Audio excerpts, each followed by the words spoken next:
Hello, this is Dr. Jason Munsell. It is Sunday, um, January the 29th, 2017. Hope that you are doing well. Um, I am going to offer you a little bit more about Chapter 3, the stuff on online dating. Um, in any case, yeah. One of the things, though, obviously, that you need to be doing, and I will look at all the weekly stuff, but if you haven't already done this, don't forget to do the professional email, which is just my attempt at getting you into the habit of constantly abiding by this large idea of netiquette and what that extra reading indicated as examples of professional emails and just doing professional emails instead of just saying, hey, hi, without subject lines and stuff like that. Tweets, and I will look at that this afternoon. But don't forget the tweets that you need to do, and then the forum stuff. And I will look at the forum stuff at some point, probably this afternoon, and then add an additional forum. And then of course you should be working on your paper. Now I've had some folks email me with questions, um, about the paper and what I'm wanting.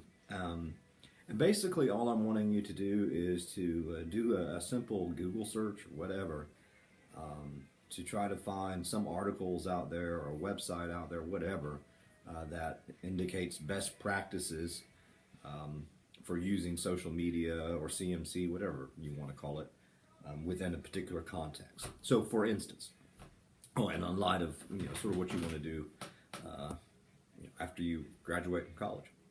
So, for instance, I know it's hard to tell, but I'm a teacher.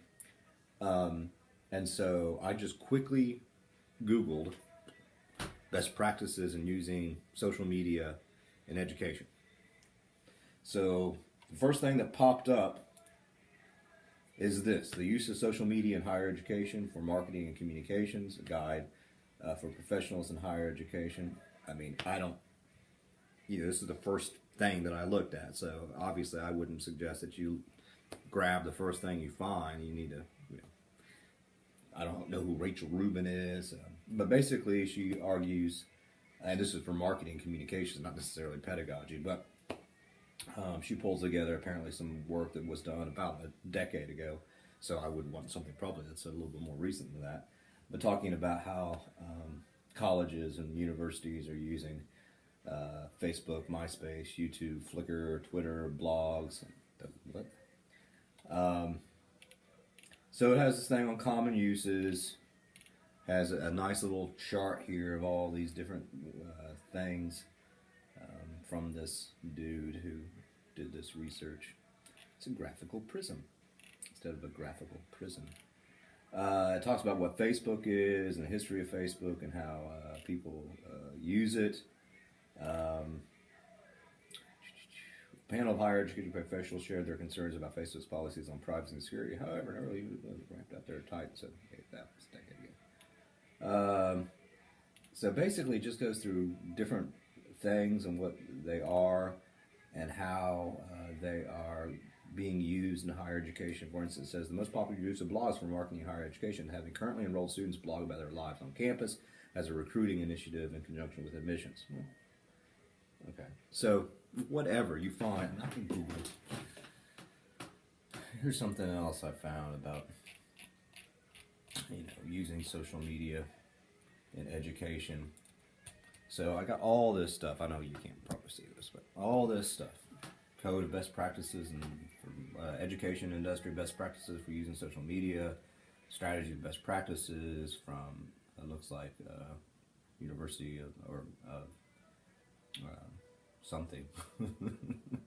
What is this? Is it Oklahoma State or Ohio State? It's Ohio State. I grew up with Oklahoma State, OSU, not Ohio.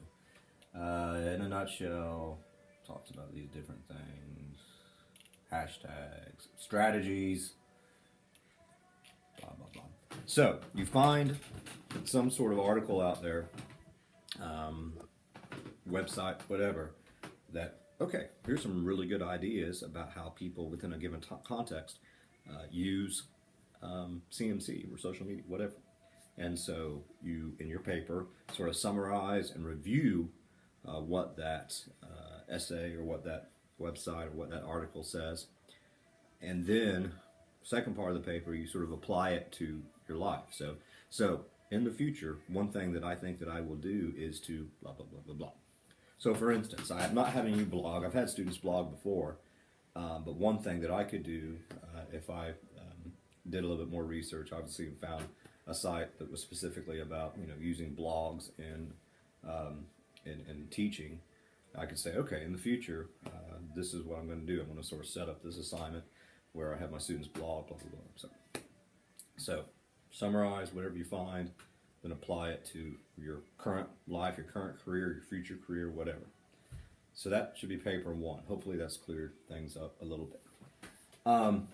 Now, back to love. Love, life sweet. I can't remember the lyrics. Come aboard, we're expecting you. The love boat, soon we'll be making another run. The love boat, fun and excitement for everyone. Yeah, okay. So, if hopefully you've already watched the first part. If you haven't watched the first part of chapter 3, you should probably go back and watch that first before you look at this stuff. And I'll put all this stuff in PowerPoint on KC. So the first part of this chapter was a sort of a theory stuff, and then they're actually applying that theory about self-presentation to a study that they have done. So, by the way, first, I have not done stuff like this, so I am not familiar with the process. But what I found this online, and I don't know exactly where it's from, but basically it's just a list of well-known online dating sites. And this is probably in part an advertisement. But we got Zoosk. Is that for folks who like to go to the zoo? Match.com, Our Time, or mature singles. eHarmony, Elite Singles. So, quite a few here. And there's more, obviously. Let's see here. I found this one. Farmer dating service. Let the love sprout at Farmer Dating. Here, farmer single grow romance. Oh, they got some featured people. Okay, there. Find your countryside match at a farmer dating service. Okay, there's just a lot of examples. And actually, I went into eHarmony just to see how it worked. And what did I do? I don't know if you're going to be able to see this, but I put in a bunch of fake information. And so it says, "Hi, Donald. Nice to meet you. And then, we're excited to get to know you in order to introduce you to some great people. Let's start with the basics." And then I had to answer a bunch of questions. But in any case, so there's obviously a lot of online dating sites, obviously. And one thing that this chapter does not provide, and I'm sure you could Google it and find it, it'd be really interesting to see the percentage of people now who find casual partners or find romantic, long-term romantic relationships, marriages, or whatever through the online process. So, but it's popular. It's effective in lots of ways. It's really interesting. So there's lots of different sites out there. It's a big deal. But now the big study. So starting on page 46, they talk about their study, what they did in light of all this theory stuff that they had already discussed when it comes to issues of self-presentation. So basically, they set it up, they talk about their research design. So they had 80 online daters that they surveyed from Match.com, Yahoo Personals, American Singles, and WebDate, which I don't know if all those still exist or not. I know. Apparently they're widely popular. Maybe they're still widely popular. They got their participants. Noticed that they were all heterosexual and all over 18. I mean, are there age limits for these things? I would think. Will you go to the prom.com? Oh. But, okay, so they went to, they're all from Cornell University. They're all undergraduates, which is oftentimes the case in college and university research. But here's the thing. Participants were asked to go through their profiles, that is, their profiles on these dating sites. And it's interesting. I wonder how many people are actually on multiple dating sites. I don't know. Go through their profiles and rate the accuracy of their statements on each profile element. For example, age, height, education, occupation, activities, photographs. Participants were also asked to rate the acceptability of lying on each profile element. So they are really all about accuracy here. Second, participants' exact deviations from the truth were measured on 3 profile elements: height, weight, and age. And so basically what they did, the participants' height was measured using a standard measuring tape, their weight was measured using a standard scale, and their age was recorded from their driver's license. Then they took their photographs of the participants at the research thing, a headshot and a full body shot, and a photograph in which participants were asked to replicate the pose of their main profile photograph, whatever that pose is. And they got money. Then participants filled out a questionnaire about their online dating experiences and self-presentation tactics. Remember, this is all about self-presentation, not about love.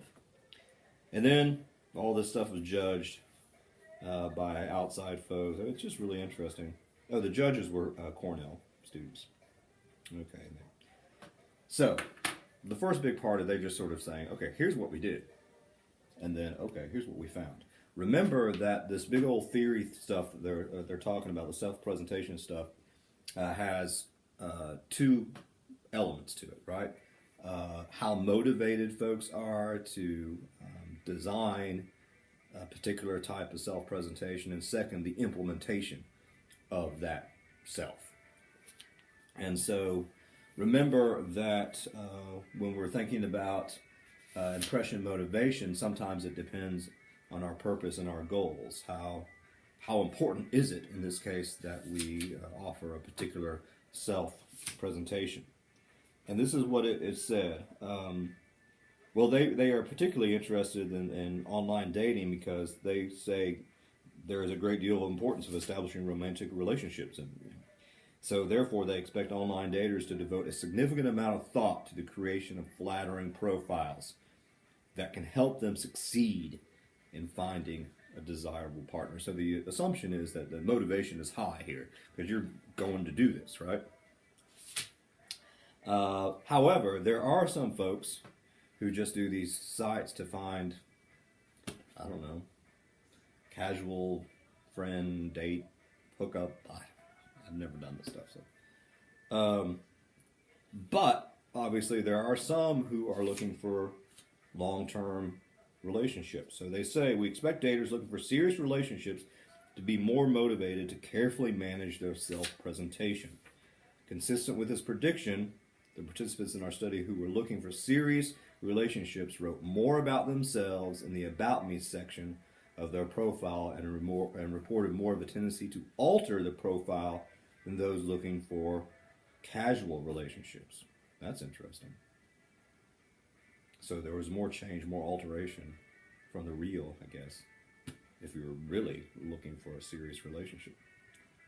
And also, serious-minded daters posted photographs that independent judges deemed actually as more realistic because they're hoping to meet folks, so you don't, Given the subjectivity of photographs and the difficulty